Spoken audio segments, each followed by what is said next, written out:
Institute for Public Policy and Social Research. And as just noted, this is being recorded and will be available on our YouTube channel as soon as we're able to. I think there are evaluations at your table or up front. Please fill those out. For those of you online, we will be sending you a link in the chat. Please fill out the evaluation or else Cindy Kyle will not be happy. So please do that. It's helpful for us moving forward. We should have the video up in another 24 to 48 hours. Some other news for anyone interested in the Michigan Political Leadership Program. This is our 10-month program. Applications are now available at ipser.msu.edu. Our next forum will more than likely be in September. We'll take July and August off, given the summer break and the primary season. I know that folks take some time after the primaries as well. So look for an announcement about our next forum in September. We have a new tool that you can play around with. It's called the Partisan Advantage Tracker, developed by Dr. John Aguirre at Michigan State University, along with our Institute Director, Dr. Matt Grossmann. Matt, hopefully we'll have an opportunity to talk about that a little bit during our time here today. Also, for anyone interested on campus, our MAPR deadline is July 15th. And our next podcast will be done in July. So with that, let me introduce our speakers for today. Very pleased to welcome Dr. Matt Grossmann, IPPSR Institute Director. He'll be talking about the national impact on elections here in the state of Michigan and across the country. Zach Gorchow, who is the executive editor and publisher at Gongwer News Service, will be speaking about state elections. And Stella, a reporter for Bridge Magazine, will be discussing ballot initiatives. And once they're through, we'll have a conversation about what they've talked about. We'll take questions from you all here in the room, as well as from those on Zoom. And we'll have some further conversation about the upcoming election season. And with that, I'm going to introduce and ask Dr. Grossmann to come to the podium. Hang on. Let's get the mouse up here. Okay. And then you should be able to move it in. Using the mouse and this over there. Okay. Okay.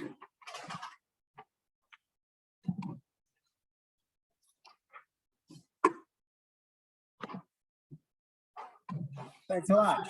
So we might hope that in the elections coming up this year, voters would judge politicians in Lansing based on what's occurring in Lansing, based on what they've been able to achieve in the state legislature or the governor's office, and maybe what they haven't achieved. But we have a very nationalized election system in the United States. And that means that a lot of voters aren't paying a whole lot of attention to what's occurring in Lansing. And to the extent they're paying attention to politics, they are mainly paying attention to national politics. This is not entirely new. This is just a chart of Democratic gains and losses in the U.S. House of Representatives. And in all U.S. state legislatures combined over time. And you can see there's an incredibly high association between how the parties do nationally in the vote for the U.S. House in each year, and then how they do in state legislative races. You can also see it is very jagged. It's very jagged because the party that wins one election is often favored to lose the next election. That is especially true in the first midterm of a new president's term. Whenever the president's party next faces the voters, they tend to lose ground, and that is a very long-running tradition. In fact, you can see that it actually used to be a bigger move against the president's party in past years. And this shows you the relationship between a person's vote for state legislature and two different items. First is their approval of the state legislature and whether they support the majority party candidate in the state legislature. Unfortunately, that is the solid line there. There is a relationship. If I really like what's going on in Lansing, I am more likely to support the Republicans, the governing party in Lansing. But you can see that goes from about 52 to 57% if I strongly disapprove to strongly approve of what's going on in Lansing. The dotted line or the dashed line there is instead the relationship with presidential approval and my state legislative vote, whether I'm voting for the Democratic candidate for state legislature and my approval or disapproval of Joe Biden. And you can see there's an extremely strong relationship there. It goes from 20% chance I'm likely to support the Democratic candidate to 80% chance I'm likely to support the Democratic candidate based on my opinion of Joe Biden. So the candidates here are tied to what is happening nationally because voters are making decisions based on a general partisan preference, not necessarily a standing one. That is, some voters do change their mind from one election to another, as we just saw, but they tend to change their mind en masse between the parties rather than based on any particular thing happening in one state legislature. This is that relationship over time.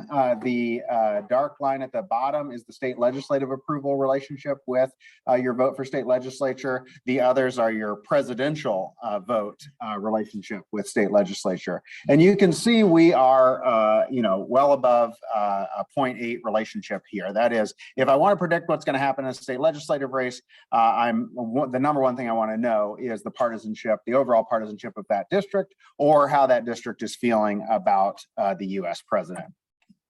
These are the relationships with gubernatorial races over time. This, I've taken it back far enough so that you can see that nationalization is not new. This goes all the way back to the post-Civil War period. You can see that we're back to that level of nationalization. So whether you vote for the Democratic candidate for governor, who is an incumbent, of course, and you might think that she's being judged on what's happening in Lansing, but we're to the level not seen since post-Civil War period that people are voting instead on their overall view of national politics.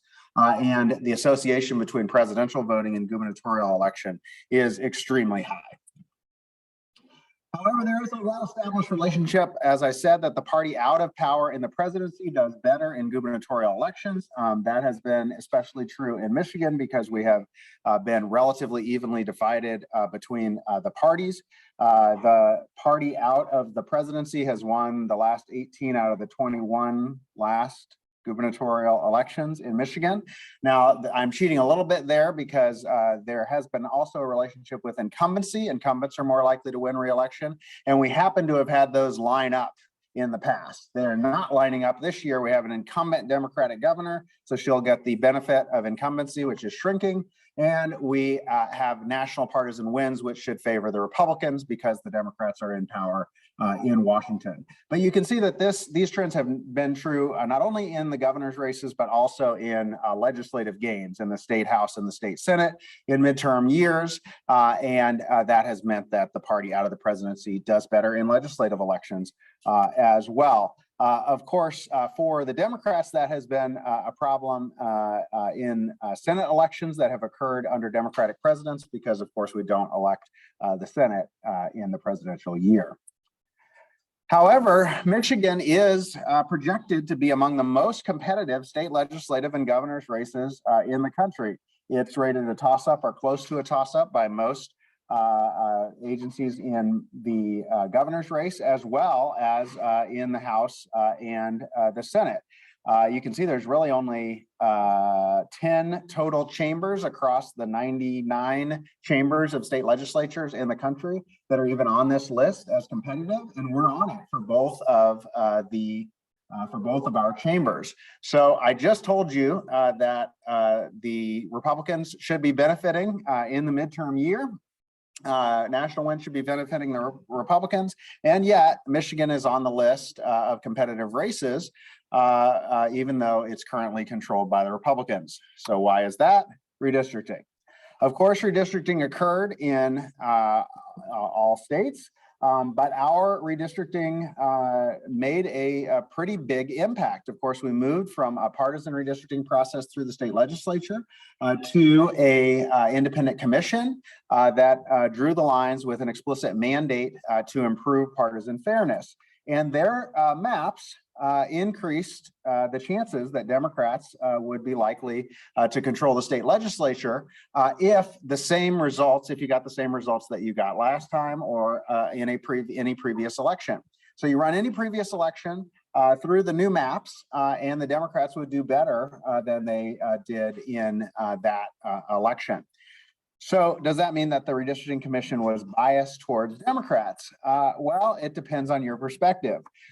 If you do a general analysis of in a election in which the Democrats win by 2 points versus the Republicans win by 2 points, how would they each do? The answer is pretty close to exactly the same.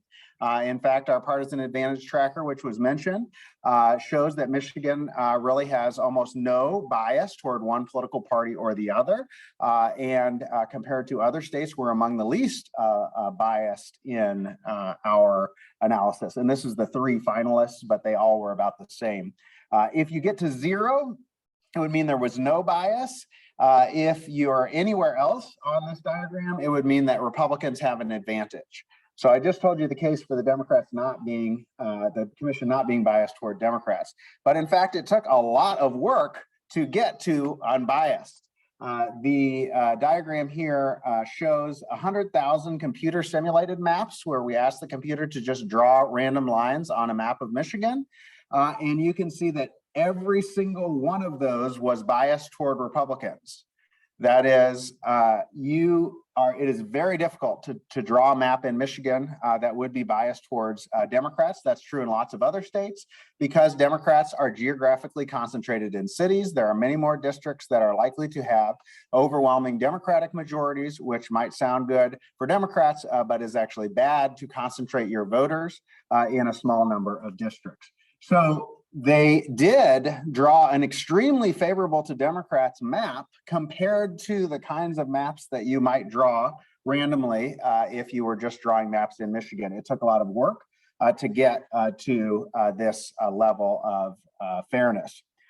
Now, there has been some confusion because they also took an odd approach to Voting Rights Act compliance, where they, instead of drawing districts that were majority minority districts, they drew a lot of districts that were 40% or so African American. And there are people who believe that this is related to this. My argument would be that it's actually not very related to this. It's 2 separate things that the commission was doing. They were drawing maps that were partisan fair maps, and they were diluting on purpose African-American votes, mostly in the city of Detroit, but they were including them in districts with white Democrats, basically, to simplify things, not Republicans. So most of that was not about partisan fairness. It was the commission's argument that you could get more African-American candidates and African-American preferred candidates if they had more chances across a larger number of districts, but no guarantees. That will be tested this year. We will see if that is the case. All right, I don't have a lot of time, so I'll skip a few things. So first of all, we're obviously having primary elections, and a lot of people think that primary elections are moving the parties toward extremes. I'll just point out that in state legislatures, including ours, incumbents are also polarizing. So from year to year, if an incumbent goes from spends more than 1 term in the legislature or goes from the House to the Senate, we still see polarization there as well as in the new candidates, but we are also seeing polarization in the new candidates. It is also true that primary elections do not necessarily select for moderate candidates. That is true. But if you just had every candidate in a primary election have an equal chance of being elected, you would still be seeing polarization. That is, the pool of candidates that enter are polarizing at the same time that incumbents are polarizing, moving to the left and the right. Now, it used to be the case that in a general election, a moderate candidate had an advantage to win that general election, but that advantage has dwindled to near 0. In fact, in this latest study, they found no advantage in a state legislative election for the more moderate candidate. So it is not true that the more extreme candidates have a more chance of winning, but there's no longer that advantage that there used to be for the moderate candidates. So a few words on turnout. 2018 and 2020 were both extremely high turnout elections. So far, the states that have voted in this cycle also have seen extremely high turnout, but you can see both the midterm, obviously fewer people are voting in the midterm than the presidential election. That's why it's jagged. But both the last midterm and the last presidential were off the charts in terms of our previous levels of voter turnout. However, there is no relationship overall between the level of turnout and whether Republicans or Democrats make gains. Unfortunately, both parties seem to believe that there is a relationship and act accordingly, but there is not. There is a relationship between who turns out and who wins the election, and it goes in the same direction as swing voters. So people think that there's a trade-off between mobilizing your base and convincing swing voters. There is not.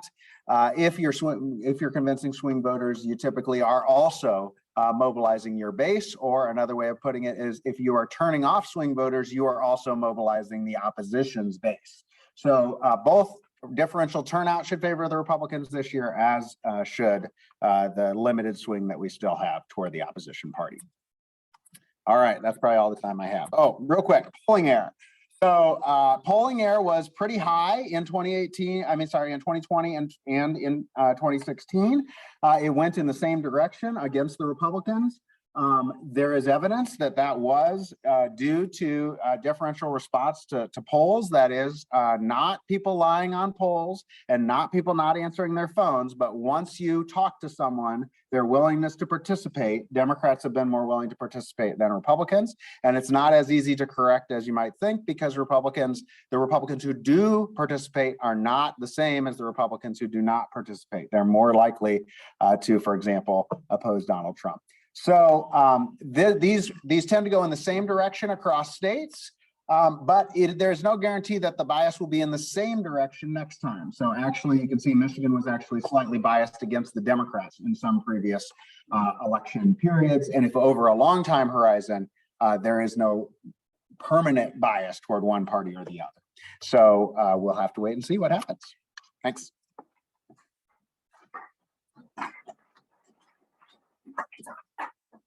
Thanks, Matt. Appreciate that. As I noted, Dr. Grossmann is our Institute Director. He's also a political scientist with a number of books that he's authored and co-authored on the subject of partisan politics. And I believe there are maybe bios on the table and online as well for our speakers. So let me next welcome Stella Yu. Stella, as I noted, is with Bridge Magazine, and I'm going to pull up her PowerPoint. And I think that's it, right? Yes. And Stella has been covering ballot initiatives for Bridge and also the petition signature controversies that we've seen during this time as well. So Stella, the floor is yours. And you can move this slide.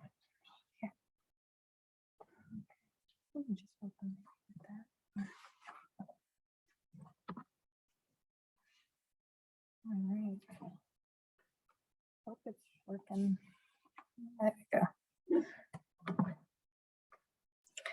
All right, yeah. So as Arnold has said, I'm Stella Yu. I'm actually a newcomer to Michigan. Previously, I was covering state politics in Tennessee, and before that, I was covering local politics in Mississippi. And so I only joined Bridge as our third politics reporter in January. And so I've been mainly covering campaign finance and ballot initiatives. And so this year is sort of my baseline, which probably shouldn't be a baseline considering how we have this overabundance of ballot initiatives as well as gubernatorial candidates. At least in the beginning, and now 5 months have passed and a lot of things have happened. So some of those things we will talk about in depth, maybe in a little bit.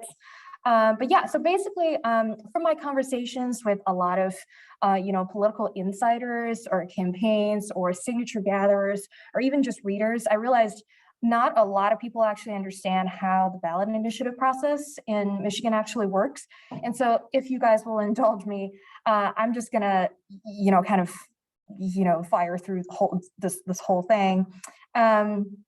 So Michigan is actually one of 24 states, according to the National Conference of State Legislatures, that allows citizens to gather signatures to push to directly establish a new state law, given if the legislature is in favor to adopt that. So there are 3 different kinds of ballot proposals that you can advocate for. The first one is a constitutional amendment, which we're seeing basically like 4 campaigns that are still gathering signatures for that. And so, so for those who want to amend the Michigan Constitution, the deadline for them to turn in their signatures is July 11th, which is in a month or so. And the requirement is for them to gather, at least 425,000 signatures, which is a tall task, especially for this election cycle, which we will touch upon later. It equals to 10% of the votes cast during the last gubernatorial election. And so, but there is a catch, because the initiative can appear on the ballot if you get 2/3 of each legislative chamber on board, which is what Voters for Transparency and Term Limits did. If you will recall, that is basically an initiative that would amend the Constitution to allow for to establish a flat 12-year term limit for legislators, regardless of which chamber you're in, and it would also require some kind of financial disclosure that has not been done in Michigan history. And so in that case, the legislature did vote to basically put the initiative straight on the ballot, and that saved a lot of money for the campaign, because they no longer have to spend a lot of resources gathering signatures. They can just instead focus on voter education, convincing people to vote for them in November. And so the most common one we see is are proposals that hope to establish a new law. And so the high profile ones we're seeing are, Republican-backed Secure My Vote, Let My Kids Learn, Unlock Michigan. These are hoping to, overhaul the state's election laws, education, so on and so forth. And the deadline for them has already passed. It was June 1st, and they needed to gather at least 340,000 valid signatures. But as we will mention later on, all but one missed the deadline to even submit enough signatures to qualify for the ballot. And so once the Bureau of Elections reviews all the signatures, the legislature would have 40 days to adopt, reject, or ignore the measure. And if they adopt, it automatically becomes law. It is veto proof. It doesn't go to the November ballot, which seems to be a point of confusion for a lot of my readers and sources. And so, but the measure would only appear on the ballot if there's enough valid signatures, and if the legislature doesn't do anything with it or rejects it. And so the third kind, which doesn't exist in this election cycle, is a referendum to repeal a newly enacted law. Anybody who tries to do this would have to submit at least 212,000 valid signatures within 90 days after this law that they hope to repeal is enacted. And so just an overview of what we've been through so far over the past 5 months. So we can see that originally there were 12 GOP gubernatorial hopefuls. And then after this signature forgery scandal, only 5 remain in on the ballot. And then in terms of initiative legislation proposals, only 1, that is Michiganders for Fair Lending, submitted enough signatures to hopefully qualify for the ballot. The Bureau still needs to review that, so it's not a guarantee just yet. And then, like I said, there are 4 constitutional amendment proposals, with only 1, the term limits proposal, guaranteed on the ballot.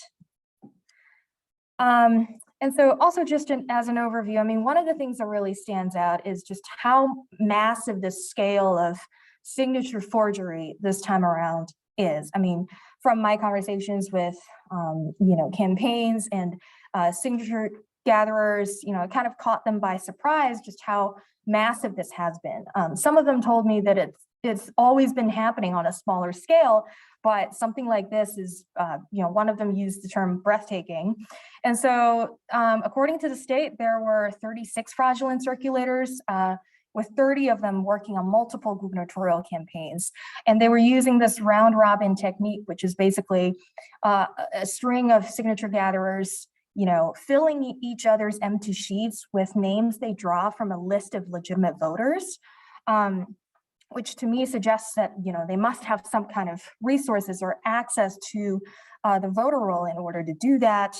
And so, what motivated this, according to a lot of experts, are, they seem to think that because of how high the cost for each signature is, especially in this election cycle, it may have incentivized forgery. So about a month ago, we did a story on just how high the price has grown. So in Michigan, some signature gatherers were charging up to $20 per signature. And that is among, paid circulators. We're seeing this shift from, campaigns that mostly rely on volunteer efforts to now where campaigns kind of automatically choose to pay for certain signatures. They no longer have enough volunteers to meet this threshold. And so also, this year in California, there have been about 40 ballot proposals that required a lot of labor. So a lot of these signature gatherers, they're seasonal workers, they travel across the country. And so California actually drained a lot of the labor. And so what you see now in Michigan then is this overabundance of candidates, high demand, but there's also this labor shortage. And when you pair that with inflation, that's when you see the skyrocketing costs that kind of blocked a lot of campaigns from making the cut. And so, as we've mentioned, all but one missed the deadline in terms of trying to establish a new law. But is that really the end for them? Well, the campaigns don't really think so. So, for example, Secure My Vote. I remember on June 1st, I was on Mackinac Island, and I was like tuning into the signature submission in Lansing, and I realized, these campaigns are issuing media advisories that they are not going to make it, but they're going to continue to gather signatures in order to still present it before this state legislature. Then the question becomes, is it doable? So I had a really hard time tracking down the exact legal language that has something to do with this. So basically, the answer is kind of complicated. So the Bureau of Elections technically has no legal requirement to review these signatures if Secure My Vote, which has missed the deadline, turns in enough signatures for them to review. Each review takes about months before they can make a recommendation to the Board of State Canvassers, which has to certify these signatures in order to present them to the legislature. And so the Bureau of Elections has no legal obligations to do that anytime soon. And also, if you submit these signatures and and if the signatures are certified or submitted after November, then technically the threshold of the signatures no longer depends on the 2020 general election turnout, but rather this upcoming election turnout and the votes cast in this election. And so it's kind of tricky, if you're trying to calculate whether the signatures are still enough, because it's highly debatable at this point. And also, if the signatures are enough, and then it's verified and finally presented to the state legislature, it could be next year when Secure My Vote or these conservative measures may no longer face a favorable legislature that would almost certainly adopt these measures. And so one thing I have also noticed is there seems to be a debate over after the signature forgery scandal came out.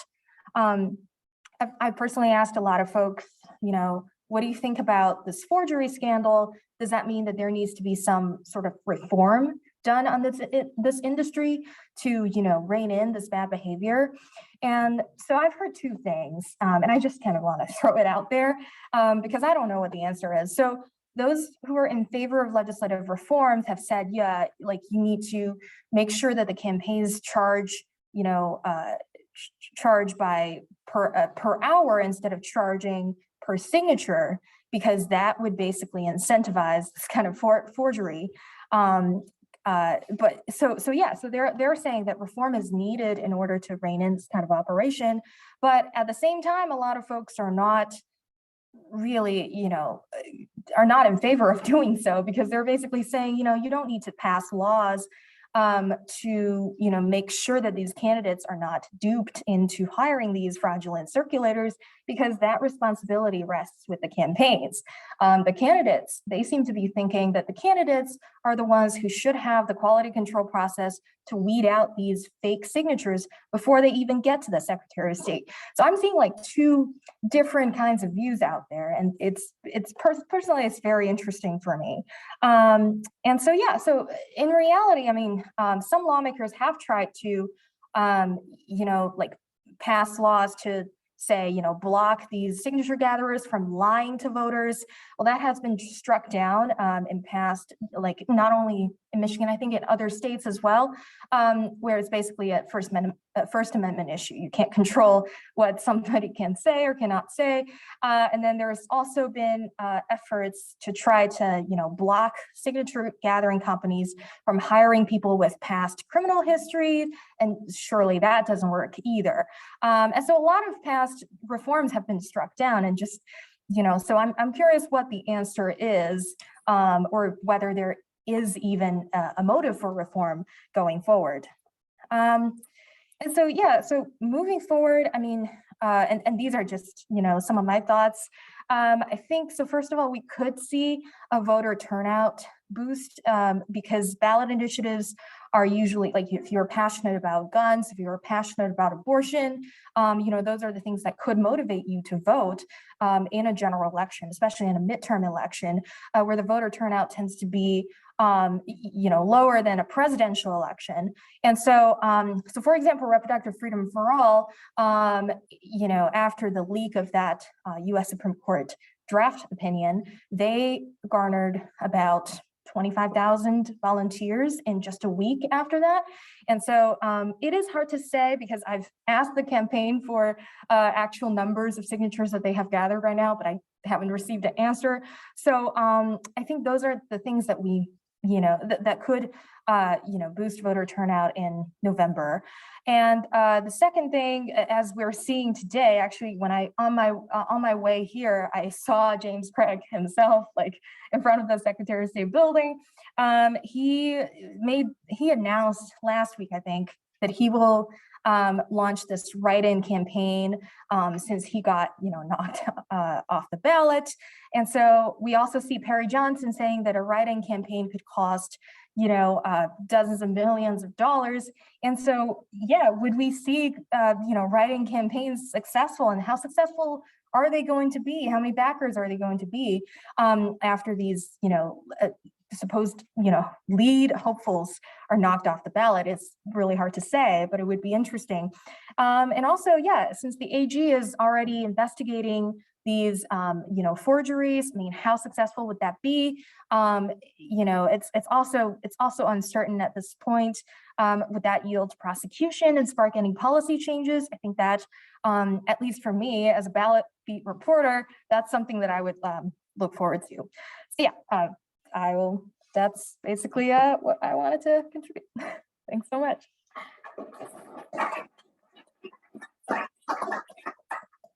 Thanks, Stella. Greatly appreciate that perspective, especially from someone who's a newcomer to Michigan politics. It's certainly been a interesting and some might say overwhelming first half of the year. So we'll see the second half of the year. No stranger to Michigan politics, though, is Zach Gorchow. He's been reporting on it through his position at Gongwer for some time, and we're pleased to have his perspective today. We've asked Zach to speak on the primaries in the state legislative and state house races and what he's seen. Zach?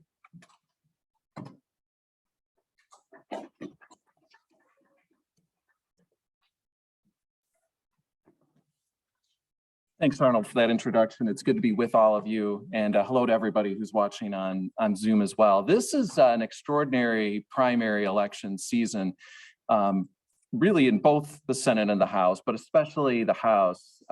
We were tallying it up, looking at how many quote unquote newsworthy primaries there are in the 110 House seats, meaning where do you have enough competition in that primary where the winner has the potential or even is likely to be sitting in the legislature next year. And it's somewhere between 75 and 85 out of the 110 seats. I mean, that is just unheard of.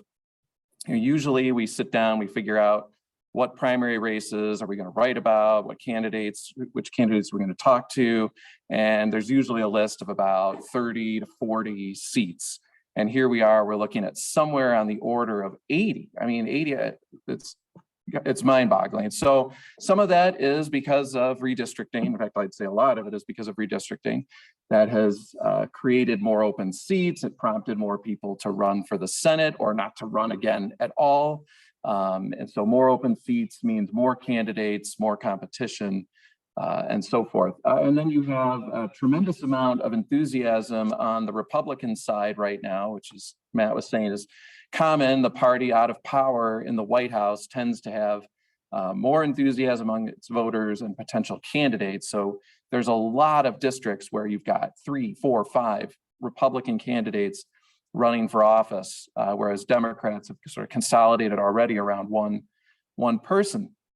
And sort of setting that as sort of the base, I think one of the things that a lot of people are watching for is the Republican side in general with these primaries. I'm going to focus on the House because the Senate, there are a lot of interesting primaries for sure, but these are mostly familiar faces. They're members of the legislature vying for nominations. They're well known to people around town, well known to voters in their area, and you don't have as many really intense potential primaries. There are a couple of Republican incumbents who have Trump endorsed challengers. Both of those challengers, I would say, are waging probably uphill battles based on the amount of activity we've seen so far. Wouldn't rule anything out, but it's really in the House where this involvement from former President Trump seems to be manifesting the most and creating the most potential ramifications for what happens in the fall and the general election. I know one thing a lot of people have been wondering, and Arnold wanted me to address, is you look back at the special election we had in May for a state house seat in Northwest Kent County using the existing lines that are there, not the new ones. Without question, one of the biggest upsets I've ever covered. Now Representative Carol Glanville, a Democrat, she's a city commissioner from Walker, which is the population base of that seat, ended up winning. This is a district that had historically, the Republican was always winning with 60+% of the vote.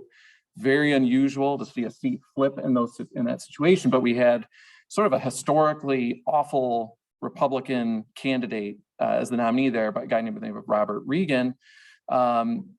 Trump was not involved in this race, but he was definitely kind of coming out of that world, but on steroids. Someone needed to have seized his social media years ago because he was out there talking about things like that the war in Ukraine was a hoax, that was all about crisis actors. He was making a lot of terrible comments about sexual assault, and I could go on and on and on, but I won't. But suffice it to say, he was a really flawed, problematic candidate. And if you're a Republican and you're losing places like Sparta Township in Kent County, you're a really flawed candidate. I mean, pretty much anybody with an R next to their name should be able to carry Sparta Township. So the question has been raised, though, is this a formula for Democrats to potentially win the House, or at least pick up a seat or two they might not otherwise get? And I would say the odds are probably against that, but I wouldn't totally rule it out. And I'll say why. Number one, that special election was very unique. It was the only thing, or at least certainly the highlight item on the ballot there. It was the focus. When you get to November, you're going to have the full slate of each party's candidates on the ballot. You're going to have straight ticket voting. That's going to, if one party or the other nominates a flawed candidate, that straight ticket aspect provides a bit of a buffer because some people are just going to go in and they're going to plunk straight Democratic or straight Republican. I've combed through, I think, every candidate that's out there that's running in every seat, at least where their side has the potential to be a winner. I'm not looking at Republicans in the city of Detroit or Democrats in Hillsdale, but if you look at anyone who has the potential of winning, so far, and I stress so far, no one seems to be lurking as a Reagan-level flawed candidate. That being said, there are definitely some Republican candidates out there that are running, to the Trump level and beyond when it comes to what happened in the 2020 election and on some of these flashpoint type issues. There are a few seats in the downriver area that are going to be very competitive in November. Both parties are targeting, where the Democrats basically they have a single candidate they've rallied around, that's going to be their nominee. And there are Republican primaries with 3 or 4 candidates each. And there's definitely a mix. You've got kind of your traditional Republican candidate in each one. Maybe they're a police officer, maybe they come out of local government, maybe they come out of the business world. And then you've got kind of that Trump world candidate who either they have the endorsement of the former president, or you just go through their social media and you see things like there needs to be a forensic audit, the 2020 election was stolen, and this, that, and the other. So yes, is it possible if one of these candidates comes through and gets the Republican nomination, it could open the door for the Democrats. But there's another reason why I wouldn't jump at Carol Glanville's victory as a direct parallel, which is, even though that district was a 60% district, Kent County is changing. And specific to that district, Walker, the population base of that district was changing. There's already been signs that it's no longer this Republican bulwark that it used to be. Democrats were making gains there. So you have to look around the state and see, okay, is there another district like that where there are some signs of it moving in the Democrats' direction, where they could potentially seize on that type of a flawed candidate who a Democrat could beat. And there's not a lot of those that really jump out at you. I mean, if I really wanted to reach, I might look at the district out in Western Ottawa County that has like Grand Haven, Spring Lake, reaches up into Norton Shores and Muskegon County. You've got Greg Van Workum's the Republican incumbent there. He's being targeted for defeat by a Republican named Mick Bricker, who I believe has both the support of former President Trump and the Maddox, Representative Matt Maddox and Sean Maddox, the co-chair of the Michigan Republican Party. So hypothetically, if Mick Bricker were to defeat Greg Van Workum in that primary, that's a seat that it's a Republican seat. I would not consider it competitive. But because we've seen in places like Grand Haven and Spring Lake, as more people move there, there's a higher number of college educated voters, that it's not the 75% Republican area it used to be. It's coming down from there. So if I were really reaching, I would say, that could be one where maybe something could happen there if things go really sideways to the Republicans. But again, you don't see a lot of districts like that. I cite as a good example what happened in 2020, the district down in St. Joseph and Cass counties. A guy named Steve Cara, way out on the right Republican, won the primary. Right to Life of Michigan, a core element of the Republican coalition, was so offended by Steve Cara, even though he agrees with their point of view, they refused to support him in the general election and endorsed a write-in candidate. So even with that, Steve Cara doesn't have the support of Right to Life of Michigan. He's got Republicans down in that district really unhappy that he even won, but he ends up winning with 60% of the vote because that is a core blood red Republican district. Nobody with an R next to their name is going to lose. It's different than what happened in that Glanville-Regan race where you had some signs of it moving. So I would say, don't look at the Glanville seat as a direct comparison, but it absolutely is a warning shot for the Republicans. I mean, to lose that seat was pretty mind-boggling. That should have been a layup for them. All of a sudden, the Democrats are sitting at 53 seats, and I would expect Representative Glanville, to be the favorite to win the new version of that seat, which is much more favorable to a Democrat than the old one. You know, Matt did a great job of laying out kind of these countervailing forces that are overlaying the election this year. You know, this should be a good year for the Republicans with a Democrat in the White House. But this is the first time since 1960, I believe, that we have a Democratic governor running for re-election with a Democrat in the White House. So there's no modern parallel to extrapolate what's going to happen here. But certainly the hope for Democrats is that Governor Whitmer is going to create enough of an island in Michigan, especially with the mess that's happening on the Republican side of the ticket, where she could win re-election and at least give them a fighting chance down the ticket. And, you know, we're going to see what happens coming out of this primary. But right now, I think in the House, we're looking at something on the order of 25 to 30 competitive seats in the general election. That'll get winnowed some as parties make decisions on what seats they're going to fight for. But the redistricting commission drew a lot more competitive seats, and it's going to be a heck of a fight. Now, I know one thing Arnold and Matt wanted me to address too a little bit in the primary, and this moves more over to the Democratic side, is what's going to happen as far as racial composition in the legislature, in the next legislature. Matt mentioned the redistricting commission did a lot of work to sort of balance out the lines and do certain things. And that really was seen very heavily in how Metro Detroit was drawn. For years and years and years, the Detroit districts were basically just Detroit. You know, maybe you had Harper Woods in one, and you had a Grosse Pointe in another, piece of Redford in another, but on the whole, these were Detroit-based districts. Now, you've got really wild-looking districts where you've got strips of Detroit drawn in with places like Hazel Park and Madison Heights reaching all the way up farther north. You've got part of Birmingham tied in with a thin strip of land going south into Detroit.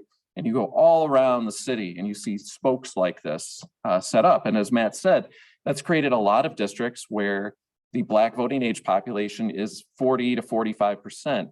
You know, when the Republicans were drawing the lines the last couple cycles, 2001 and 2011, their standard was we're going to make sure it's 50%.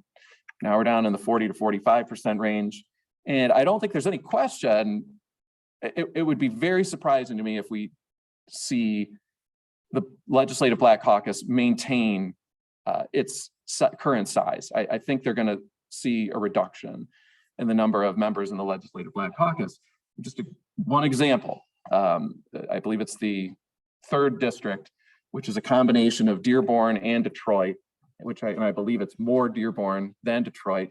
The prime Black candidate for that district, who's from Detroit, is a woman named Rosalind Ogburn. She waged a pretty strong campaign 2 years ago against Representative Whitsitt in the Democratic primary. Ended up losing, but had a lot of organized labor support. I would have expected her to wage a solid campaign this time around. She got disqualified from the ballot, one of many, because of problems on her affidavit of identity when you file to run for office. So that really leaves, I believe, only Arab American candidates from Dearborn for that seat. And this is just, you know, that's just one example where, you know, there isn't even a Black candidate who really seems to have a good chance of winning in a district that's going to have a lot of Detroit. Another one that sort of caught my eye recently, a part of Detroit reaching north into Oakland County, a guy named Reg Davis has been a disc jockey in Detroit, well-known person there, appears to be, you know, probably the premier Detroit-based candidate. But we've seen some signs of some organizational Democratic support going to a woman named Michelle Woodall, who's white. She's from Oakland County. I believe she's a professor. AFSCME just endorsed her the other day. Again, we don't know what's going to happen here. Either one of these candidates could win, but instead of it used to be, well, whoever's going to represent Detroit, the odds are they're likely to be Black, they're likely to be from Detroit. All around the city, there's a whole lot of these situations where we just don't know. And that's especially true in the Senate. You look at Mallory McMorrow, Marshall Bullock. Demographically, that district favors someone from the suburbs. You know, I think most people think Mallory McMorrow is in the driver's seat there. So that's definitely something to watch on the Democratic side. Thank you very much. Thank you, Zach. Matt and to Stella as well. Now it's your turn. If there are any questions here in the room, we'll start here first. We've got our staff member Pepperton on Zoom back in the office, and he's looking at see if there's anything in the chat. We'll get those in. Does anyone have any questions or follow-ups here in the room for our speakers?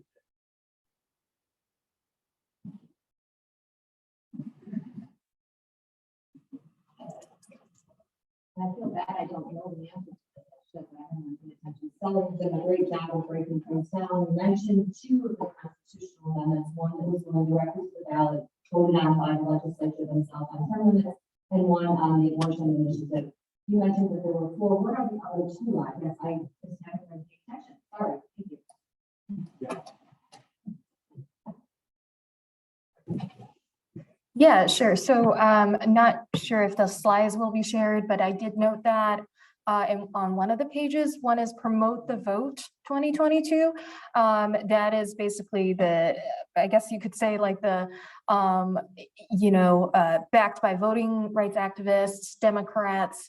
That is a constitutional, that in the form of a constitutional amendment. And originally, when you look at Secure My Vote and Promote the Vote 2022, we were thinking, if they both passed, then the constitutional amendment would prevail, basically. And so that's basically like a counter to Secure My Vote. It would expand, voter access or maintain some of the things that are already in the Constitution. The other one is My Right to Vote, My as an MI. So that is similar to Promote the Vote. They do differ in some details, and we do have a petition tracker on our website, which details, it's like kind of like a one-stop shop. And I included the link in, I think on my second slide there. And so that kind of gives you more detail about My Right to Vote, but they're also circulating. And according to their campaign spokesperson, they're entirely relying on volunteer efforts and they're not hiring paid circulators. Promote the Vote, on the other hand, seems to have had paid circulators, as did the other two. So, yeah. And the slides will be shared on our website. We'll post the video. Yes. Hi, do you want to say anything about one fair range? That one's next, where they didn't have all their signatures and the partisan activity, but coming back to try to get the signatures for 2024. And do you want to say anything about that as well? Sure. So raise the wage, MI, that was one of the state law proposals that failed to meet the deadline.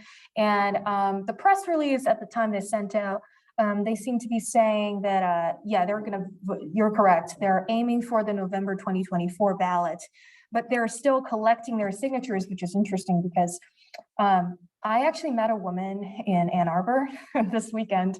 I was off duty, but I still couldn't resist. And I asked her, I was like, hey, what are you collecting for?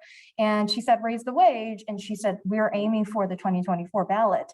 But it is interesting to me, and I don't know how that could play out, because if you turn in the 180-day, and also one thing I failed to mention is that there's an 180-day window for each campaign, meaning that you can't just collect signatures throughout the year, and whenever you hit that goal, you turn it in. All your signatures have to be collected within 180 days.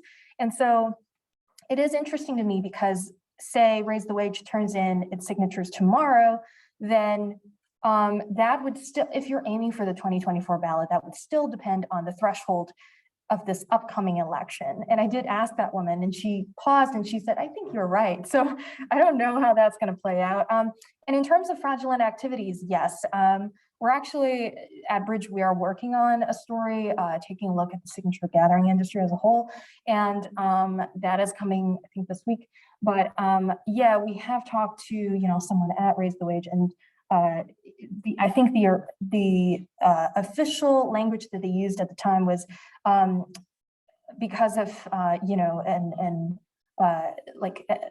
because we're hopefully we're concerned about fraudulent activities due to an overabundance of caution. That's what they used. We're withholding our signatures. We did learn that yes, there had been some fraudulent signatures submitted to Raise the Wage, and therefore they were just not going to submit their signatures. And so I personally find that fascinating because the gubernatorial candidates, the reason why the state learned that there were fraudulent signatures was because the gubernatorial campaigns turned them in. But how do you discover, as the state, how do you discover that there were actually fraudulent signatures if the campaigns, the ballot initiative campaigns just decide we are not going to turn it in at all? We may never learn the scale of the fraud that's happening to the ballot initiatives.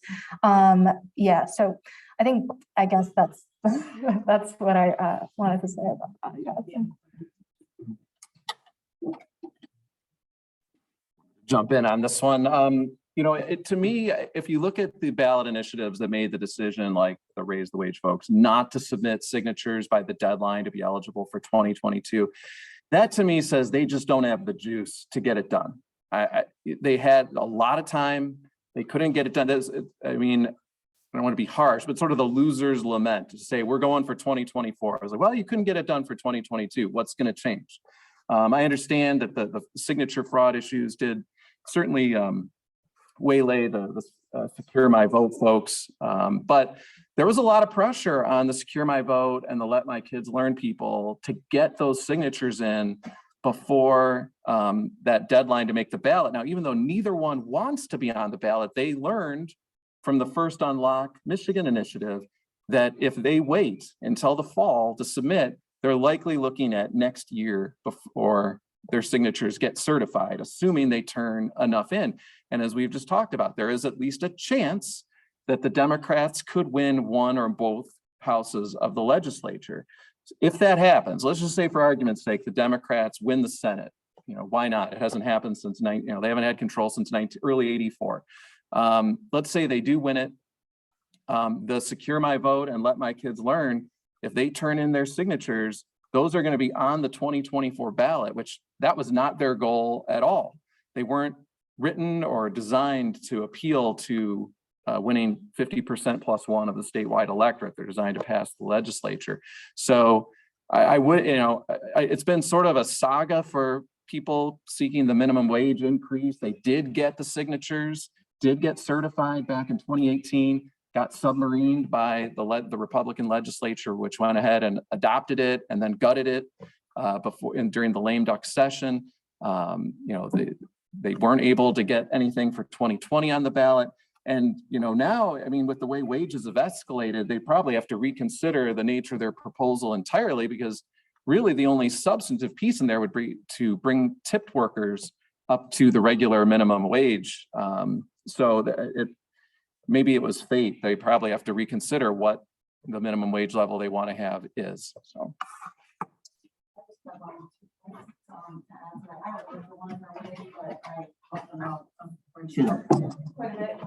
with regard to two things, Secure My Vote and Let Michigan Kids Learn, the last one, they are more than likely based on who's circulating the health strategies and I know you also know about field work, so we've done any deep dive into the people that are out there that are paid circulators. Neither of them will carry.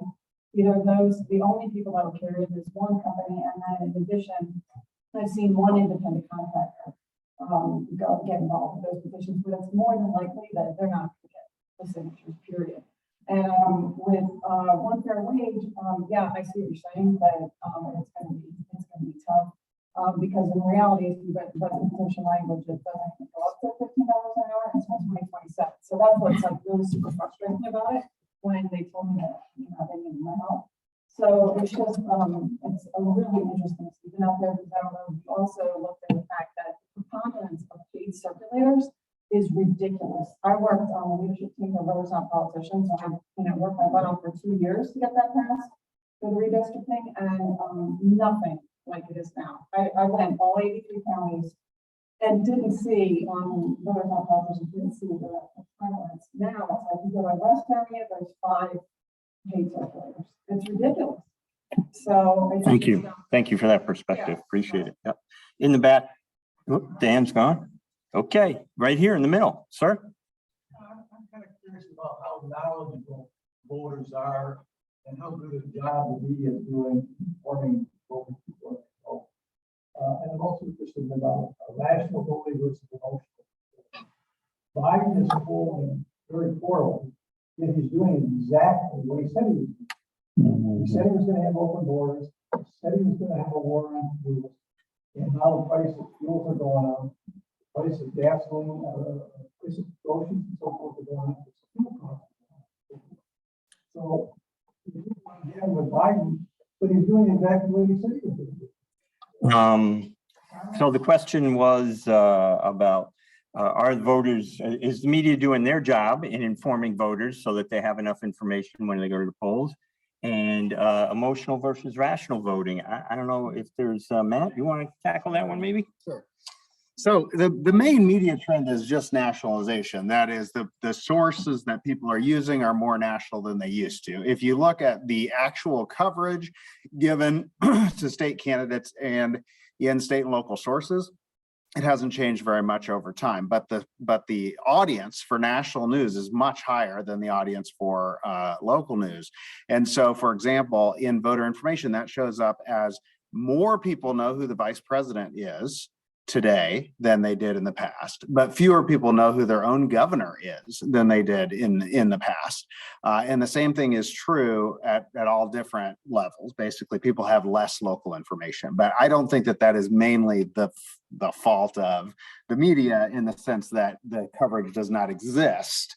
It is mainly that the changes in the media universe with cable and the internet have moved media readership more to national sources. That might mean that it's more the responsibility of the media to try to fight back, as these folks are doing in some ways, but those are the main trends. On the point about Biden is doing what he's doing, that is basically always true. Obama campaigned on Obamacare, but when Obamacare was implemented, it became a lot less popular. The Republicans campaigned on repealing Obamacare. When they attempted to repeal Obamacare, that effort was very unpopular. Now, it turns out that most people see this as actually a fairly rational voter response. That is, when policy changes or is expected to change, public opinion moves in the other direction. So under Obama, public opinion was moving in a conservative direction. Under Trump, public opinion was moving in a liberal direction. Under Biden, public opinion is moving in a conservative direction. And if you look at specific policies, you will also find that. So for example, on immigration, public opinion was moving more pro-immigration under Trump and is now moving more anti-immigration under Biden. And if you think about it, there exists some people who are between Biden's position on immigration and Trump's position on immigration. And when Trump was in office, those people rationally wanted policy to move leftward from its Trumpian position. But when Biden is in office, he's moved policy from here to here. And there are people in this space between Biden and Trump who now want policy to move more restrictive on immigration. So I wouldn't necessarily view that as a sign that voters are acting irrationally. They might be acting on less information, but they're actually responding to policy as enacted. And the same thing happens across all kinds of policy areas. Like if you look at spending domains on education, health, and defense, public opinion moves toward less spending when we increase spending and vice versa. But most people see that as actually a rational response for people who wanted it in between. People don't like change? There is a general... About what are the consequences of policy? I don't think it necessarily means either. As I said, there's people between the two parties' positions. So if the Republicans move it to their preferred position from the Democratic position, there are now people who would like it to move further towards the Democratic position. But if the Democrats get in charge and move it toward the Democratic position, there are now people who would like it further towards the Republican position. So it doesn't not necessarily have to mean that people are irrational. But yes, there is also a general sort of party of the president loss in public opinion across the board, in addition to that. Stella, you have a comment? Yeah, and I just wanted to say, like, it is a very interesting thing that we're seeing, especially as reporters. Like I said, I've talked to a lot of readers, and despite the fact that they are longtime Bridge subscribers, right? They miss our petition tracker on our website. And so even though the information is there, sometimes you might miss it. And so, and sometimes even signature gatherers themselves who are Michigan residents, who have been, a long time, I say Grand Rapids or, Ann Arbor residents or whatever, they do not know what they are gathering for necessarily. Or so you do see this gap between voter education and the information that we do put out there. And so in terms of like what media is doing, I guess I can only speak for Bridge, Michigan. We're actually rolling out as the election gets nearer, we're rolling out this tool, this kind of like election dashboard where you, it's still a work in progress, but ideally, if you click on it and, type in your address, you can see who your representatives are. You can see which initiatives are on the ballot. You see which candidates are on the ballot, and it links you to necessary reporting that we have done. And so I think that that's something that we can do, is just to push the information out there as much as possible. And I have personally, been building this 2022 ballot initiative tracker that's on our website in terms of voter education. And I think the point you mentioned is really interesting, because when you talk about emotional voting, or like, I guess rational voting or irrational voting, one topic that jumps into my head immediately is abortion. And we just did a story, our Lauren Gibbons just did a story on how abortion is never black and white for these voters, but it is now for a lot of the lawmakers. And their views have growingly been polarizing, right? Been polarized over the years on abortion. And now you can't seem to find a middle ground. But actually, if you do take the pulse of, these Michigan voters, I mean, they do not really think, like black and white. I mean, their views are more nuanced. And I think in terms of voting, where you can only vote a D or an R, or maybe a different party, what's driving them, especially in that, specific instance, I would say is not really emotions, but rather party affiliation. When they have to make a choice between D and R, they're kind of forced into this, binary situation where they no longer really have this nuanced choice, because there's nobody on the ballot that is nuanced enough for them, that fits into their personal belief. And so I think that's probably, I don't know if that's something that you have been seeing, but I would argue that that's something when I think about abortion, I think about that. So, yeah. Do you have any other questions here? Yes, sir. One more. Just one follow. There's a database that shows how the various representatives and voters on various bills. To what extent is that reported to people so now how the representatives are voted? And there's also another database that there's what sources of funding have the various politicians? Who's been known to the various people? Is that information? I never see that information reported. If it isn't, why is it? So a couple of things there. The group that tabulates or keeps track of votings is the Mackinac Center. And they have it up on their website, and they, over the course of time, do releases and the like regarding those votes. There are a number of other organizations that also keep track of votings.